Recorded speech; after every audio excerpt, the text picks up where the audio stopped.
찬양 중에 그래도라는 찬양이 있습니다. 제목이요, 그래도예요. 그래도. 왜 그래도일까요?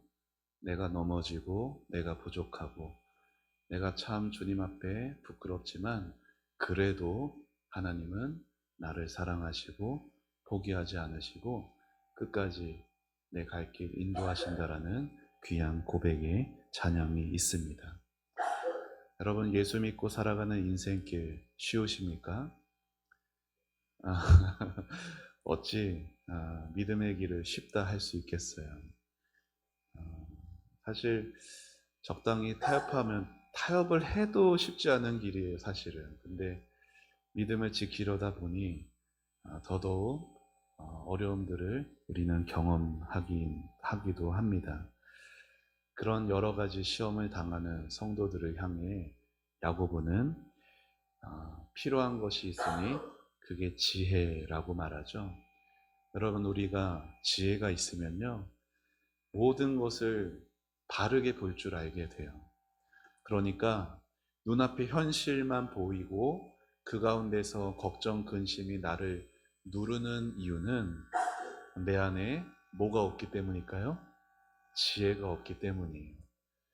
이것을 하나님의 시선, 하나님의 마음으로 바라보면 결코 낙심으로 끝날 일이 아닌데, 우리에게 지혜가 없다 보니까 우리는 참으로 보여지는 것밖에, 느껴지는 것밖에 없어서 그 가운데 심히 낙담이 될 때가 있어요. 그런데 지혜가 부족한 자를 향하여 하나님은 어떻게 하신다고요? 꾸짖지 않으십니다. 네, 누구든지, 그쵸? 누구든지예요.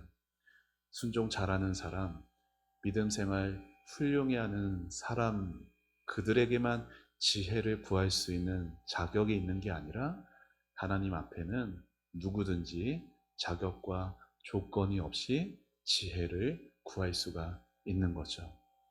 우리가 주님 앞에 이 모습 이대로 나아가서 주님, 그래도 저에게 지혜를 주세요. 주님 앞에 엎드려 기도하면 주님은 어떻게 하신다고요? 꾸짖지 않으시고 지혜를 얼만큼? 후히 주십니다. 믿으십니까? 네, 우리 서로 한 번 더 이렇게 격려할까요? 하나님은 꼭 주세요. 인사해 볼까요?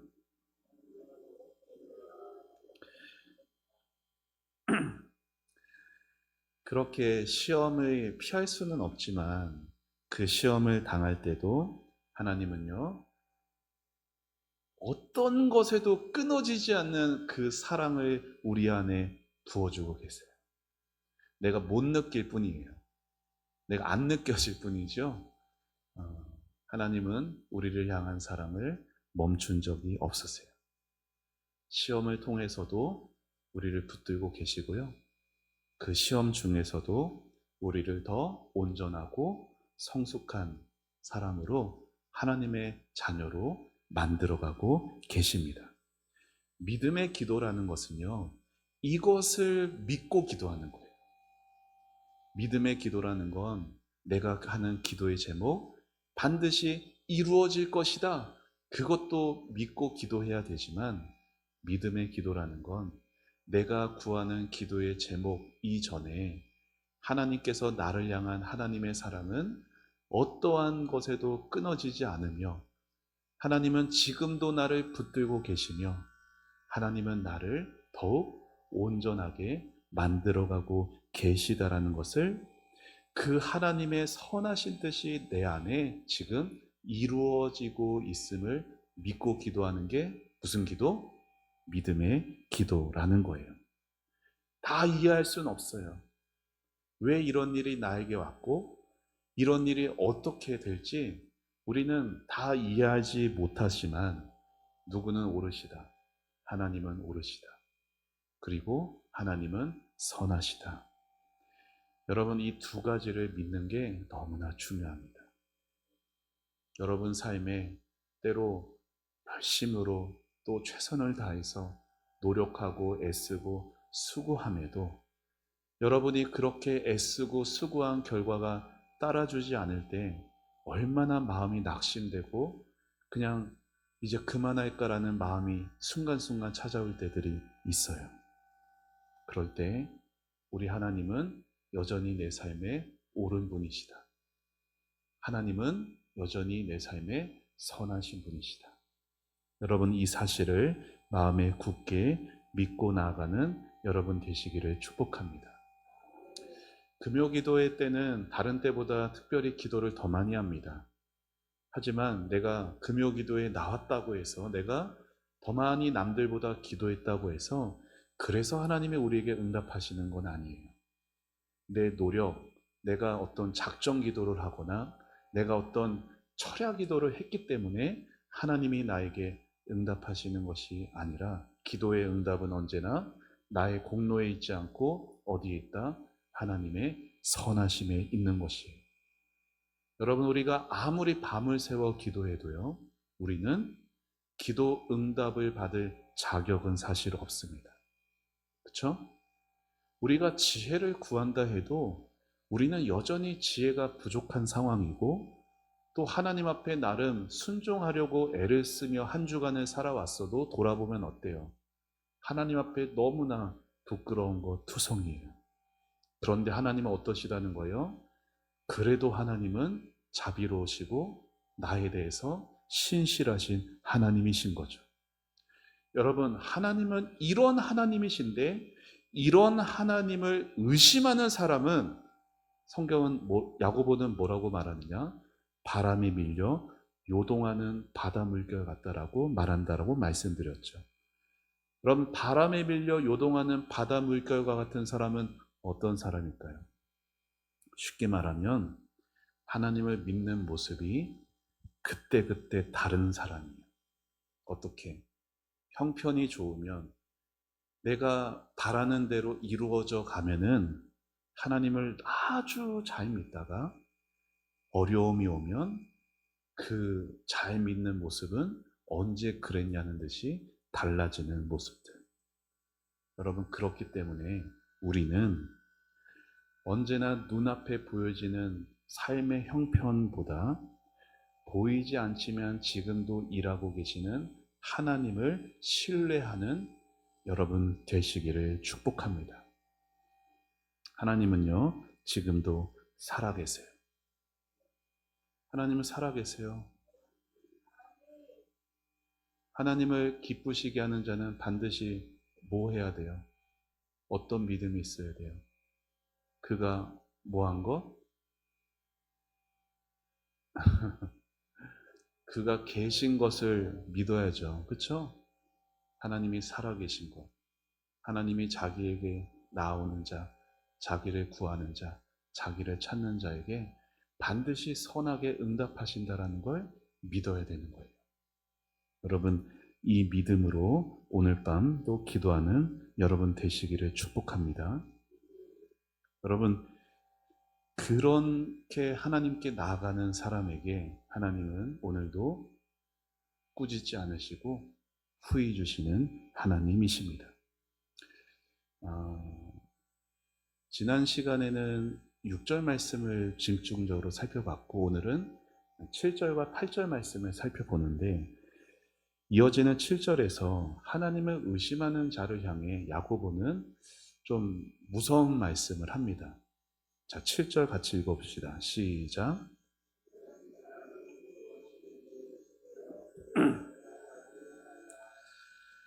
성경에 많은 말씀들이 있어요. 우리가 정말 듣기만 해도 위로가 되고 은혜가 되는 말씀도, 붙들고 싶은 말씀도 있지만, 때로는 피하고 싶고 좀 이렇게 넘어가고 싶은 말씀도 있어요. 7절 말씀이 그런 말씀이에요. 그렇지 않아요? 그렇죠? 이런 사람은 무엇이든지 주께 얻기를 생각하지 말래요. 누구든지 하나님께 구하면은 꾸짖지 않으시고 후회 주신다라고 한 그 바로 뒤편에 나오는 말씀이 얻기를 생각조차 하지 말라라는 무서운 말씀을 하십니다. 여러분, 야고보가 누구에게 이 말씀하는 거예요? 믿지 않는 사람들한테 하는 말이 아니에요. 그렇죠? 흩어져 있는 12지파 형제들에게 이 말씀을 전하고 있어요. 지금 흩어져서 삶에 고통당하고 있는 하나님의 사람들에게 위로의 말씀만 해도 모자랄 것 같은데 왜 야고보는 이런 좀 준엄해 보이는 좀 피하고 싶어하는 이 말씀을 전하는 걸까요? 자, 그 이유가 있어요. 저를 따라해 보시죠. 모든 좋은 것은 다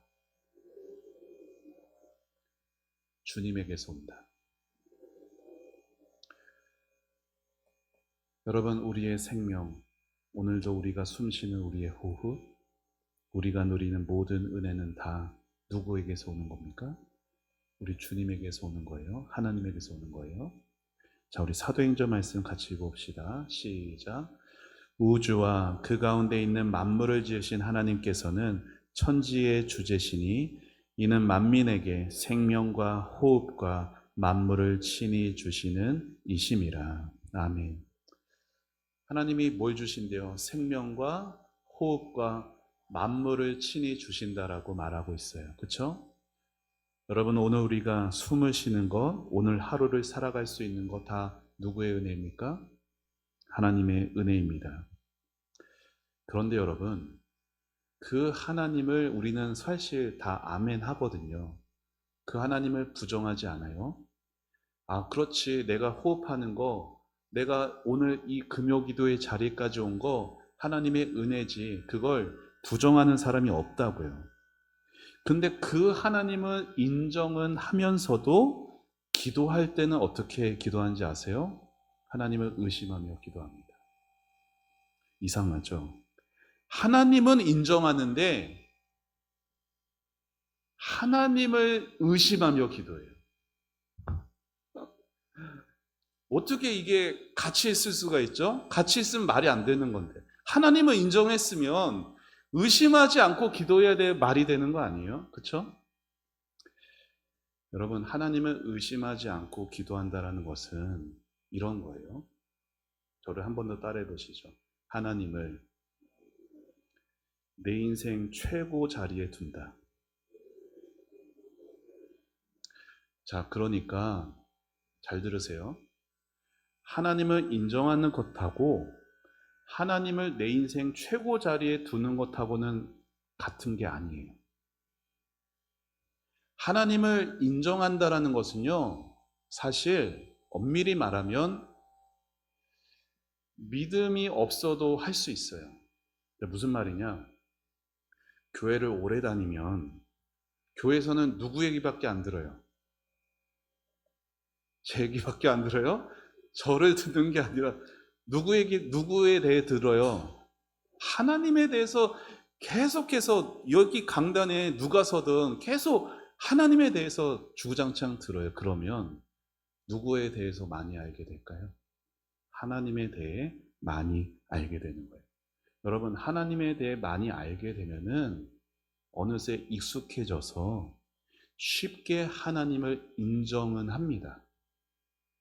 그런데 그 하나님을 인정하는 것하고 하나님을 내가 정말 신뢰하는 것하고는 완전히 다른 거예요. 여러분, 하나님을 인정하는 것은 믿음이 아니에요.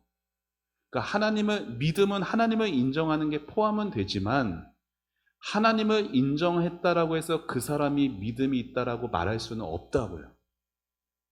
자, 믿음에는 두 가지 요소가 같이 있어야 돼요. 잘 아셔야 돼요. 하나님에 대해서 모든 것을 다 인정하는 게 있어야 돼요. 그게 없으면 안 돼요. 근데 그것만 있다고 믿음이 되는 게 아니라니까요. 그것만 있다고 천국 가는 게 아니라고요. 여러분, 다 말하실 수 있잖아요. 하나님, 예수님 누구예요? 하나님의 아들 예수님 뭘 하셨어요?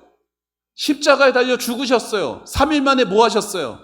부활하셨어요. 다 말할 수 있다고요. 말할 수는 있지만 그게 믿음은 아니라니까요.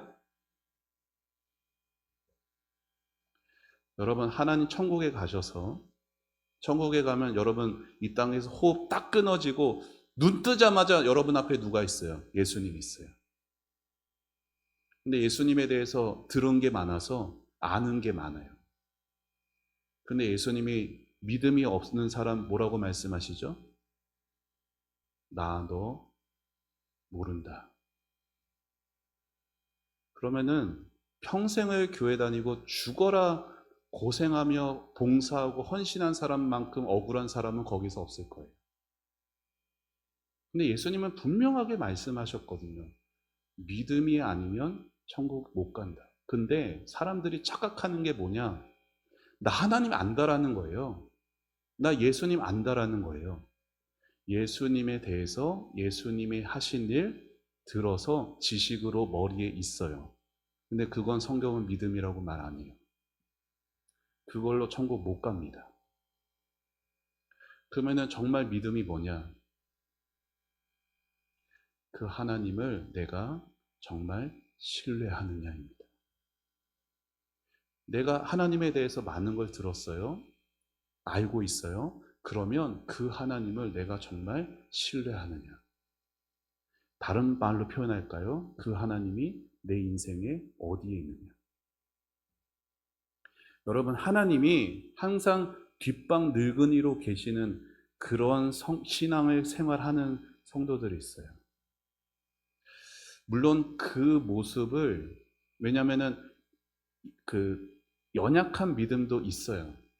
그러니까 막 하나님이 가장 내 인생의 최고에 계셔서 막 모든 일에 전적으로 하나님 위주로만 해서 그 막 소위 믿음 충만한 모습만 믿음이 있는 건 아니에요.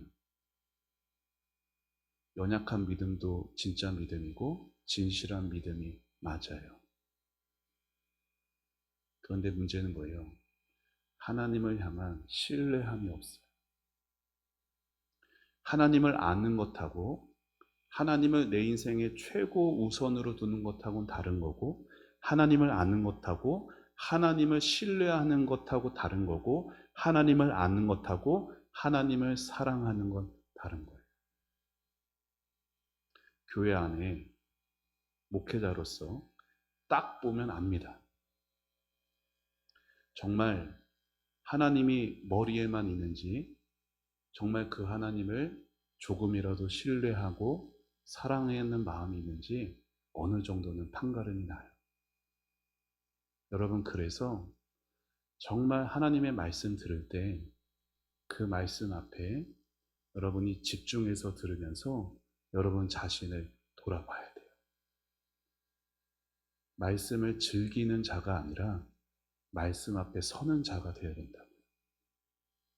여러분이 오늘도 하나님의 말씀 앞에서 나는 믿음이 있는 자인가? 나에게 하나님은 어떤 분이신가? 그저 하나님에 대해서 더 많이 아는 그런 인생으로 맞춰질 것인가? 아니면 정말로 그 하나님 내가 신뢰하고 그러니까 온전하진 못하지만 더 신뢰해 가고 싶고 더 사랑해 가고 싶고 그 하나님을 내 인생의 내 판단 기준에서 하나님을 최우선으로 두는 그러한 삶을 살아가는 그 사람이 하나님을 의심하지 않는 사람입니다. 여러분, 이렇게 말씀드린 것과 반대되는 하나님을 의심하는 사람에겐 성경은 분명하게 말해요. 무엇이든지 얻기를 생각하지 말아라.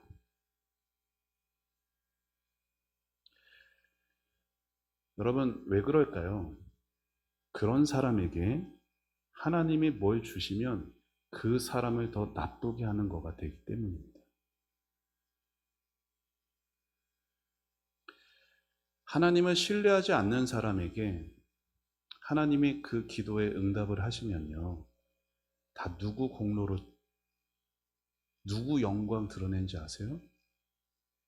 그 자기 영광 드러내요.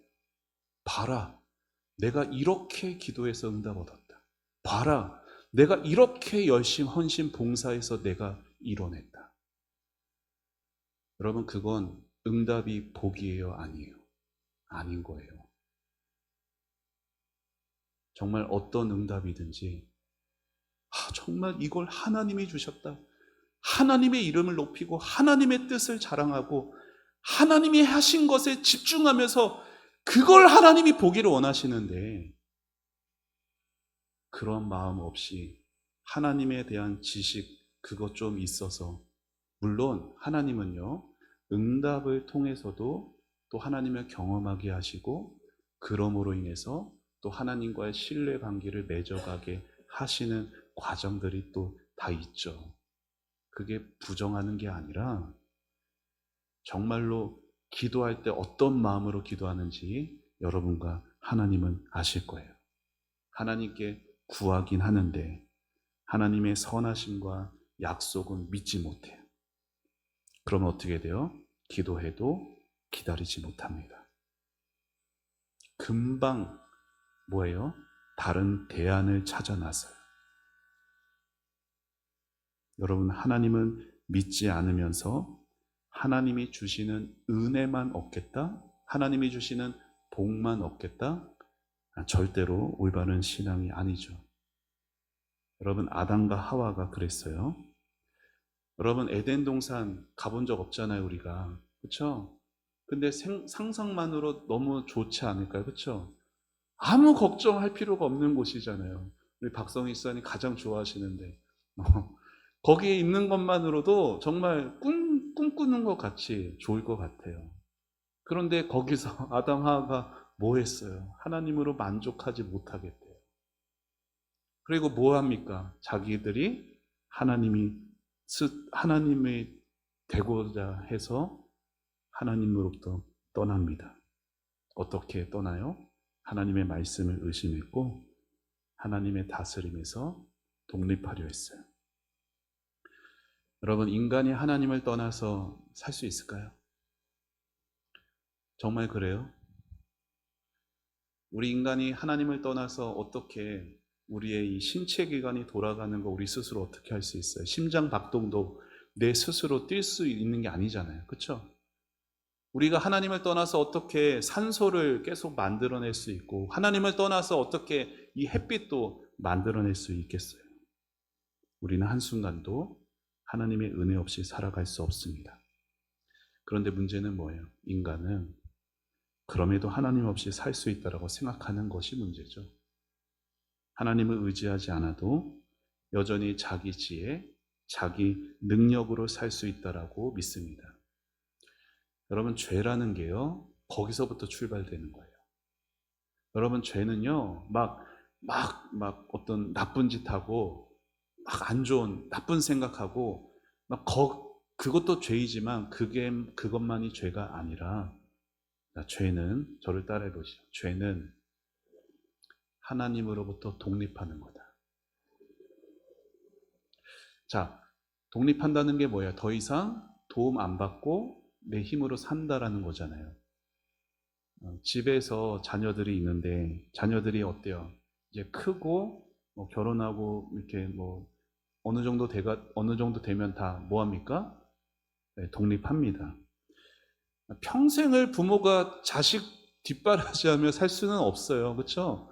때가 되면 독립해야 되죠. 그런데 아직 어른도 안 된 아이가 나 엄마 아빠랑 못 살겠어. 나 엄마 아빠 없이 사는 게 좋겠어 하면서 독립한다면 여러분 그거 잘하는 거예요?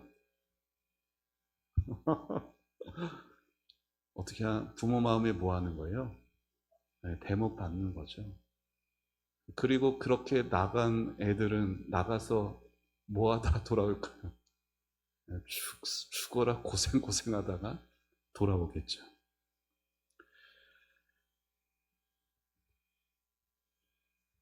여러분, 아담과 하와가요, 하나님으로부터 죄를 짓고 하나님으로부터 멀어집니다.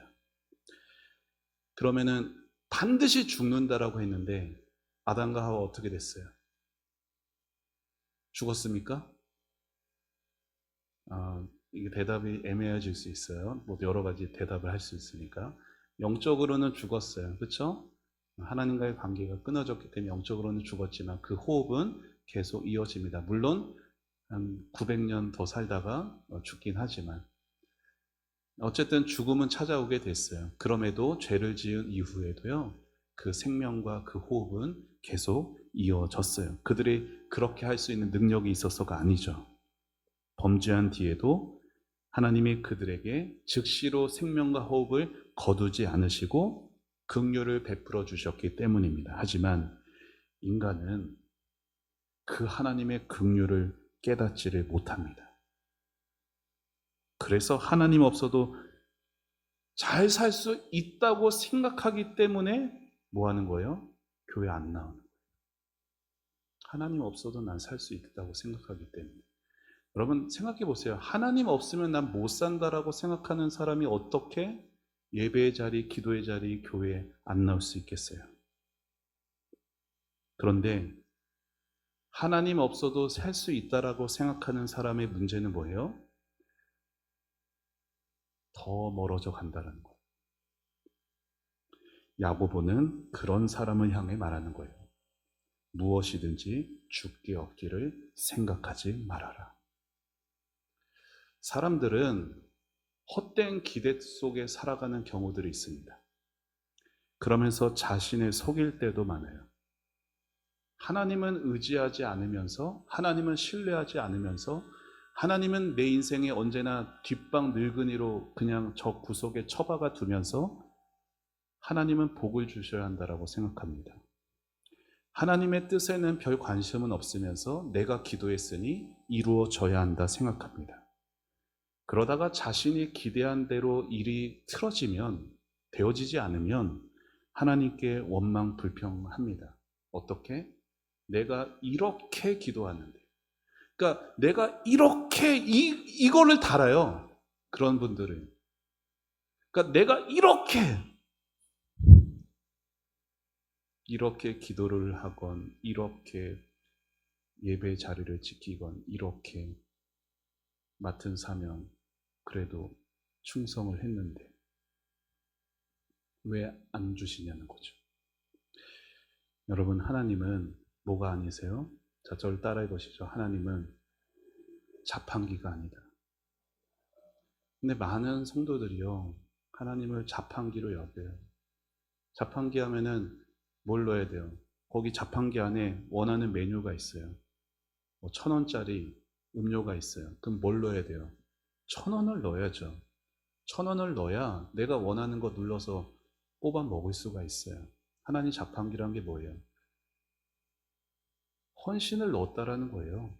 기도를 넣었다라는 거예요. 예배 시간 넣었다라는 거예요. 헌금 넣었다라는 거예요. 근데 왜 눌렀는데 안 나오냐는 거죠.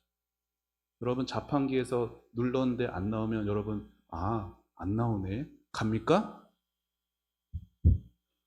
뭐야 하고 막 두들기고 막 안 되면 막 발로 걷어차고. 근데 우리의 신앙생활이요, 실제 그럴 때들이 많습니다. 누가 주인이에요? 여러분, 우리 입으로는 누가 주인이라고 고백합니까?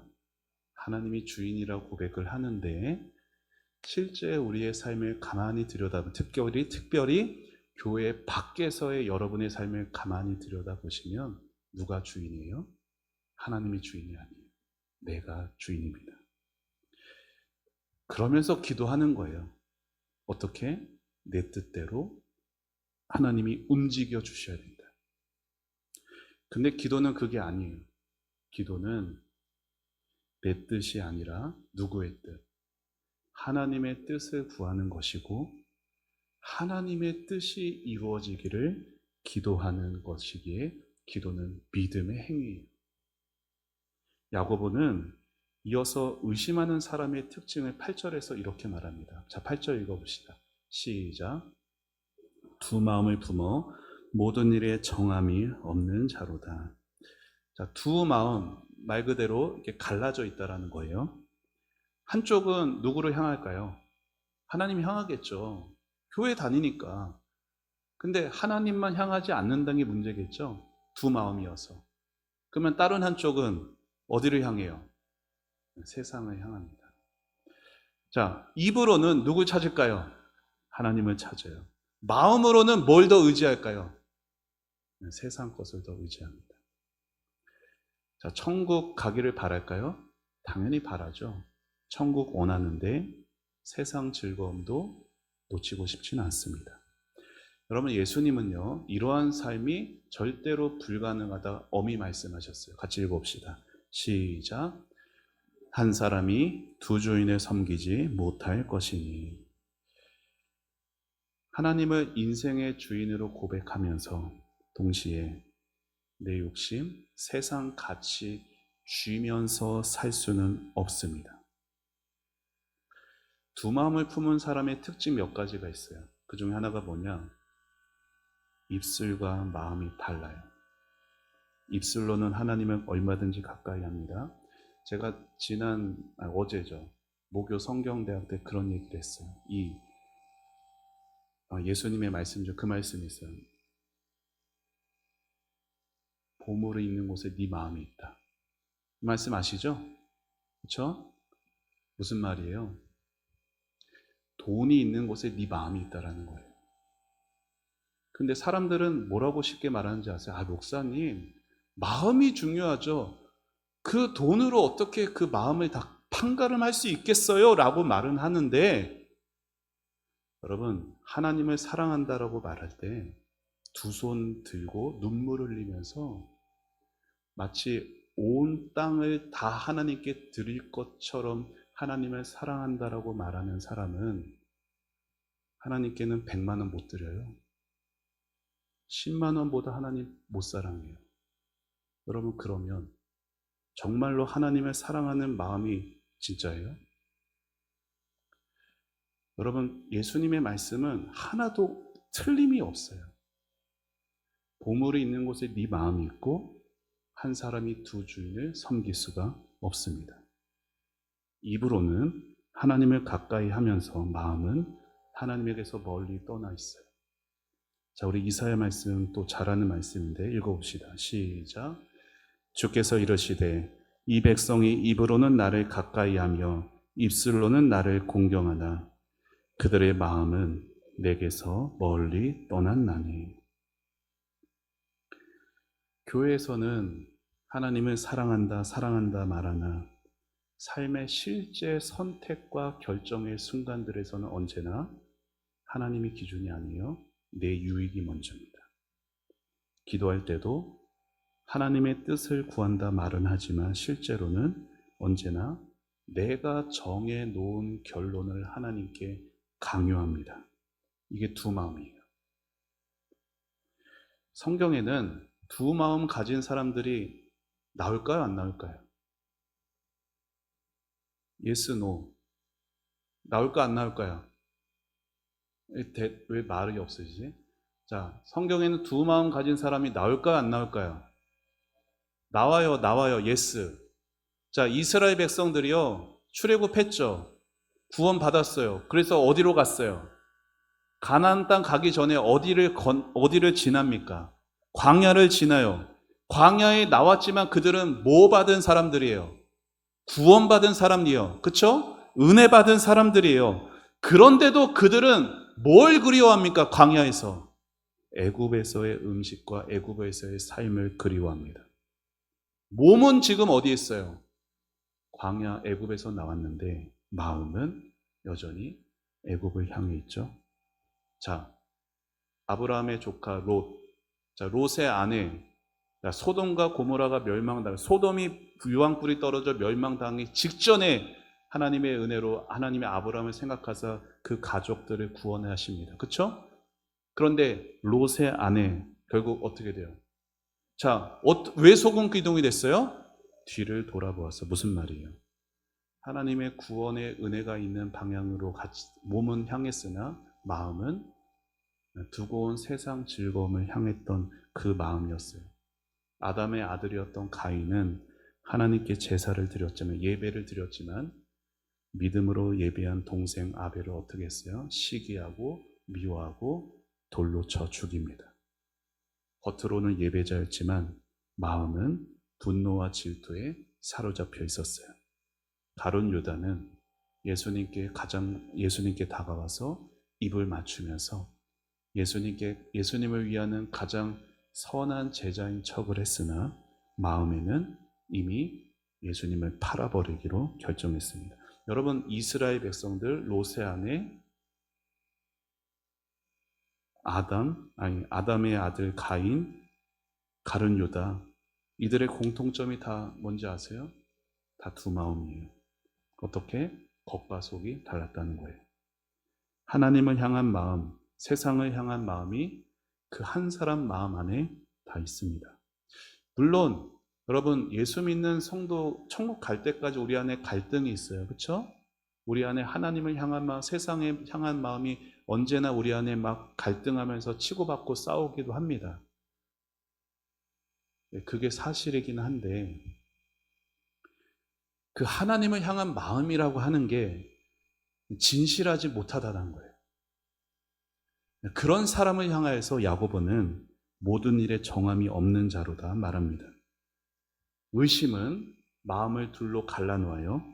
마음을 나눠줬다는 것은 관심도 나뉘었고 뜻도 나뉘었고 인생의 방향도 나뉠 수밖에 없는 거예요. 오늘은 하나님을 따르겠다라고 했다가 내일은 내 유익에 따라 세상으로 가는 사람. 형편이 좋으면 하나님을 신뢰했다가 어려움이 오면 금세 하나님을 의심하는 사람. 기도 응답이 빠르면 감사했다가 기도 응답이 없으면 원망하는 사람. 사람에게 칭찬받으면 충성했다가 인정받지 못하면 그 섬김을 중단하는 사람. 이 두 마음을 품은 사람은 오늘도 교회 안에 있습니다. 모든 일에 정함이 없어요. 그래서 바람이 부는 대로 인생의 형편에 따라 이리저리 왔다 갔다 하는 거예요. 여러분, 두 마음으로 계속 흔들리는 사람에게는요, 뭐가 없느냐? 저를 따라해 보시죠. 평안함이 없다. 편안함이 없는 게 아니라 평안함이 없는 거예요. 인생의 두 마음을 가지고 사는 사람은 마음이 하나님께만 향하지 못해서 삶의 방향도 이리저리 흔들릴 수밖에 없어요. 두 마음을 가진 사람은 교회 안에서 어쩌면 아주 경건한 것처럼 보일 수도 있습니다. 하지만 남들 보이지 않는 곳에서, 교회 바깥에선 그 기준은 언제나 하나님이 아닙니다. 이런 경우들이 있어요. 둘이 약속을 하고 만납니다. 근데 늦었어요. 근데 내가 늦으면은 어쩔 수 없이 늦은 거예요. 근데 상대방이 늦으면 성실하지 못하네, 사람이. 약속 시간을 지켜야지. 이러는 거죠. 그리고 내가 상대방에게 하는 충고는 정말 며칠 고심하면서 정말 사랑의 마음으로 하는 충고이고, 남이 나에게 하는 충고는 이런 말을 감히 나한테 내 자존심을 건드리는 나쁜 말이 되는 거예요. 이렇게 자기 마음에 따라 이랬다가 저랬다가, 형편이 바뀌면 이 말했다가 저 말했다가. 여러분, 믿음의 사람에게는 흔들리지 않는 기준이 필요합니다. 그게 뭘까요? 저를 따라해 보시죠. 하나님의 말씀. 여러분의 삶에 어려움이 찾아오고 마음의 괴로움이 찾아올 때 무엇부터 하셔야 돼요? 기도부터 하시기보다 무엇부터 하시는 게 좋아요? 말씀부터 피시는 게 좋아요. 며칠 전에 페이스북을 보다가 유기성 목사님의 글을 하나 읽었습니다. 목사님은 이미 원로 목사이셔서 현역에서는 활동을 안 하나 여전히 다양한 사역들을 감당하고 있는데, 목사님에게 어느 날 도저히 기쁠 수 없는 그런 상황이 찾아왔어요. 무슨 상황인지 모르겠는데 목사님조차도 마음이 깊이 눌릴 만큼의, 그래서 사람들 앞에서 막 어떤 기쁨에 대해서 설교해야 되지만 도저히 이 말이 안 나올 만큼의 그런 깊은 마음 안에 갈등이 있었답니다. 여러분, 니체라는 철학자가 있어요. 독일에. 무슨 말을 했어요? 신은 죽었다. 그런데 여러분, 그 니체가요, 기독교 환경에서 자란 사람이란 거 아세요? 한데 기독교인이었어요. 근데 그가 어떻게 합니까? 하나님을 부정하는 무신론자가 됩니다. 그가 이런 말을 했어요. 같이 읽어볼까요? 시작. 내가 예수를 믿을 필요성을 느끼지 않는 이유는 그들의 생활에서 기쁨을 찾지 못하기 때문이다. 우리가 주일마다 열심으로 전도합니다. 근데 그들의 마음을 움직이는 것은요, 우리의 올바른 교리 이전에 우리의 기쁨의 얼굴 모습이에요. 생각해 보세요. 주일마다 앞에서 예배 시간 전에 피켓 들고 계시는 분들이 얼굴이 다 죽상으로 이렇게 있으면은 누가 교회로 오겠어요? 그렇죠? 예수 믿는데 기쁨이 하나도 없는 사람들의 모습만 보이면 누가 예수를 믿고 누가 예수를 필요로 하겠냐고요. 그렇게 목사이면서도 기쁨을 잃어버린 그 목사님이 그런 와중에 뭐부터 펴시냐면은 성경부터 폈어요. 그러던 중 주님이 하신 그 약속의 말씀을 다시금 발견하게 된 거예요. 자, 같이 함께 읽어봅시다. 시작. 아버지께서 나를 사랑하신 것 같이 나도 너희를 사랑하였으니 나의 사랑 안에 거하라. 내가 아버지의 계명을 지켜 그의 사랑 안에 거하는 것 같이 너희도 내 계명을 지키면 내 사랑 안에 거하리라. 내가 이것을 너희에게 이름은 내 기쁨이 너희 안에 있어 너희 기쁨을 충만하게 하려 함이라. 아멘. 목사로서도 어찌할 수 없는 마음의 깊은 눌림 가운데 기쁨을 잃어버렸을 때 목사님이 이 말씀 앞에 다시 마음이 풀어졌습니다. 현실은 바뀌지 않았어요. 하지만 말씀을 보니까 자기 자신이 어디에 있는 거예요? 주님의 사랑 안에 있었다라는 걸 볼 수가 있었다라는 거예요.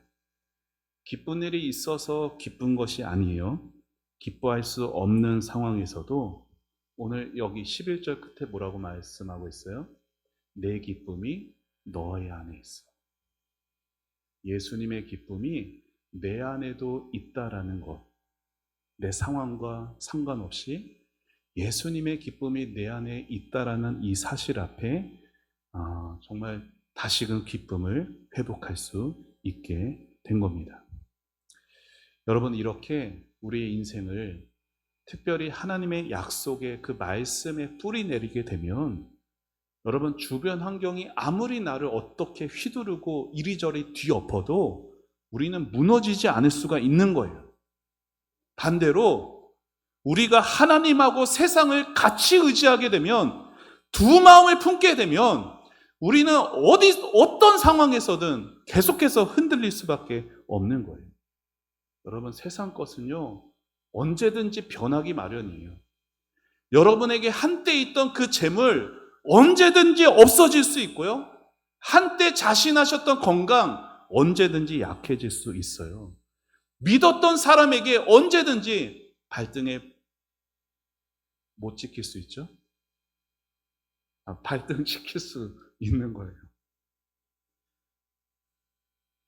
두 마음을 품으면 우리 마음에 있는 평안은 세상 변화에 따라 순식간에 사라질 수밖에 없는 겁니다. 여러분, 신앙생활에서 가장 중요한 은혜 가운데 하나는 평안의 은혜예요. 내 마음이 평안하면 돈에, 건강에, 거기에 휘둘리지 않아요. 어떤 것으로도 잃어버리지 않는 평안함을 소유하는 여러분 되시기를 축복합니다. 근데 무슨 마음을 가지면 없어진다고요? 두 마음을 가지면. 그래서 야고보는 야고보서 뒤편에 이렇게 권면을 했어요. 같이 읽읍시다. 시작. 하나님을 가까이 하라. 그리하면 너희를 가까이 하시리라. 죄인들아, 손을 깨끗이 하라. 두 마음을 품은 자들아, 마음을 성결하게 하라. 분명히 말하고 있어요. 두 마음을 품은 자들은 어떻게 하래요? 마음을 성결하게 하라라고 말합니다. 마음을 성결하게 하라. 무슨 말일까요? 깨끗하게 하라도 되지만 특별히 마음이 지금 갈라져 있기 때문에 성결하게 하라는 것은 그 마음을 하나로 모으라라는 것입니다. 사랑하는 여러분, 오늘 말씀 듣고 기도할 여러분의 마음은 어디로 향하고 있습니까?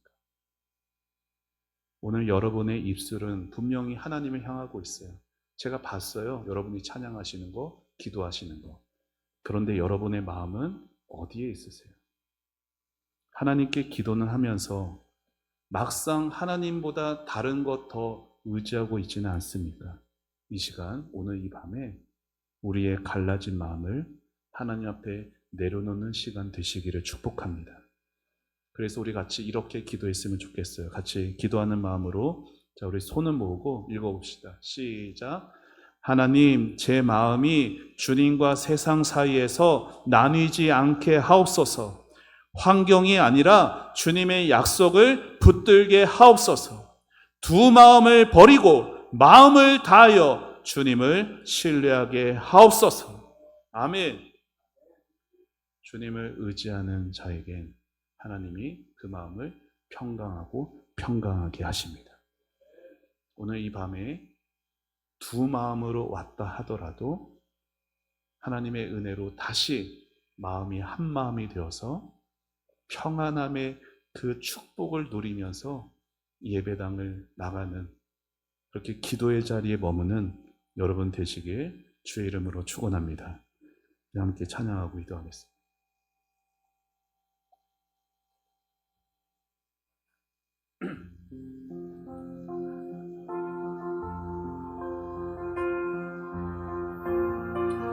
믿음의 사람들이 어떻게 살아가야 하는가?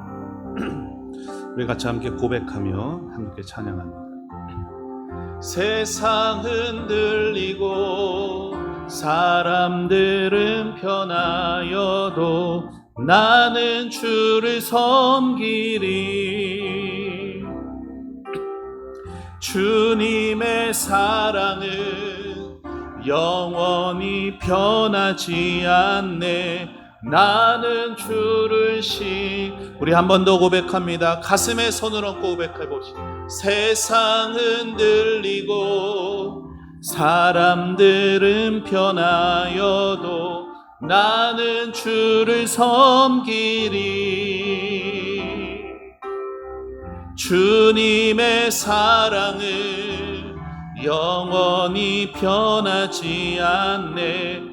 나는 주를 신뢰해. 아멘. 오직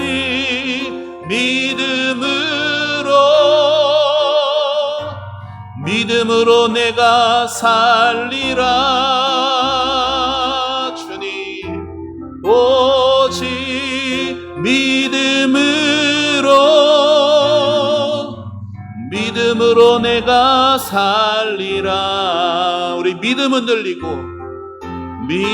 흔들리고 사람들 주를 떠나도 나는 주를 섬기리. 주님의 나라는 영원히 쇠하지 않네. 나는 주를 우리 한 번 더 믿음 흔들리고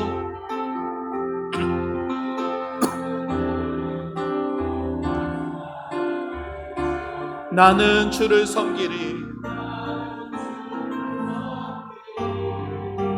주님의 나라는 영원히 쇠하지 않네. 나는 주를 신뢰해. 우리 손들고 찬양합니다. 오직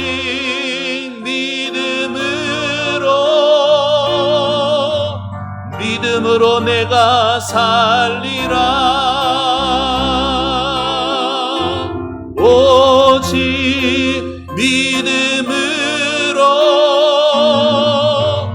믿음으로 내가 살리라. 오직 의인은 믿음으로 말미암아 살리라. 오직 의인은 믿음으로 말미암아 살리라. 이제 우리 말씀 생각하며 같이 기도하기 원합니다. 사랑하는 성도 여러분, 우리가 하나님을 믿는다면서도 솔직하게 형편에 따라 우리 하나님을 의심했던 우리 두 마음이 있었음을 고백하기 원합니다. 하나님, 제가 그 사람이었습니다. 하나님, 제가 두 마음을 가진 그런 사람이었습니다. 하나님, 하나님의 말씀대로 주께 얻기를 생각조차 하지 말아야 되는 저입니다. 하지만 하나님, 이 시간 다시 구하오니 주님, 나의 마음을 성결하게 하여 주옵소서.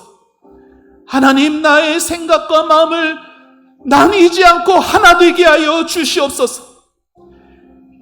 세상의 형편과 나의 상황과 이런 것들 바라보느라 내 마음 흔들리지 않게 도와주시옵소서. 기도하면서도 하나님을 의심하지 않게 하여 주시고, 하나님을 신뢰하고 하나님을 더욱 사랑하고 하나님을 내 인생 최고의 순위로 두는 믿음의 길을 걷게 하여 주옵소서. 우리 다 같이 주님의 이름 부르며 기도하며 나갑니다. 주여,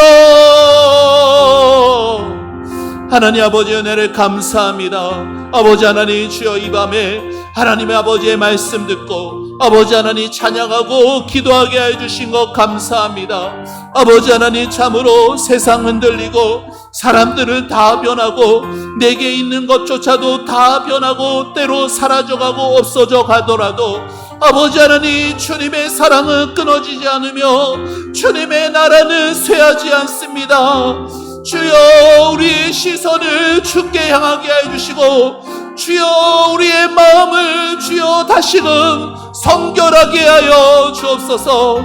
아버지 하나님, 주님, 우리의 죄악과 우리의 마음을 주님 앞에 내려놓습니다. 십자가의 보혈로 정결하게 해주시고 주의 은혜로 새로워지게 하여 주옵소서. 주님, 우리가 주님을 믿는다면서, 주님, 우리가 입술로 주님을 살아간다 하면서 아버지, 실제 삶에서 얼마나 우리의 유익함대로만 그렇게 우리가 살아가는지 모릅니다. 주여, 아버지 용서하여 주시고 우리에게 긍휼과 자비를 베풀어 주셔서 아버지, 다시금 주님이 원하시는 아버지 하나된 마음, 아버지 정함이 있는 하나님께로만 마음을 정할 수 있는 은혜를 내려 주옵소서. 내 영혼이 확정되고 확정되었사오니, 내 영혼이 확정되고 확정되었사오니 하나님께로만 마음을 확정하고 삶을 확정하고 우리의 모든 입술과 우리의 현실과 우리의 지갑과 아버지 하나님께로 확정하는 아버지 우리의 삶이 되게 하여 주시옵소서. 아버지 하나님, 주여, 모든 상황과 현실 속에